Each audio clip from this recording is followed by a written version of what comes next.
میں سنا ہے قبضہ گروپ ہے. کیوں جا کے پاکستانی یہاں فیکٹریاں نہیں لگاتے؟ دبئی میں چلے جاتے ہیں، سعودی عربیہ میں چلے جاتے ہیں، ملیشیا میں فیکٹریاں لگا دیتے ہیں.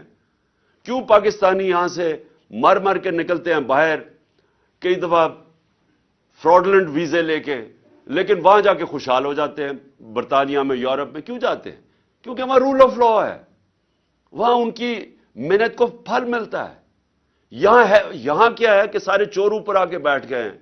ہر پاکستان کا بڑا بڑا ڈاکو آج بڑے بڑے عہدوں پہ بیٹھ گیا اور لیگلی اپنے کیسز معاف کروا رہا ہے.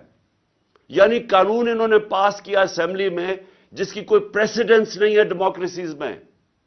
اس کا کوئی مثال نہیں ہے کہ بیٹھ کے انہوں نے ایک شک بائی شک نیب کے اندر چینجز کیے ہیں جسے ایک منٹ سے بچ گیا.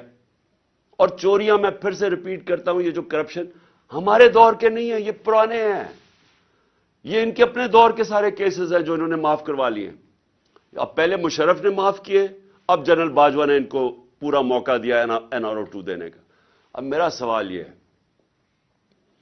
کہ جب تک ہم سب مل کے اس رول آف لا کے لیے جنگ نہیں لڑیں گے، یہ جہاد ہے. انصاف کے لیے تو سارے اللہ کے پیغمبروں نے حکم دیا تھا. جو یہ جہاد کا کانسیپٹ کیا ہے؟ جہاد کا ہر کوئی جہاد کہتا ہے. جہاد کی سب سے بڑی چیز ہے نا انصافی، ظلم.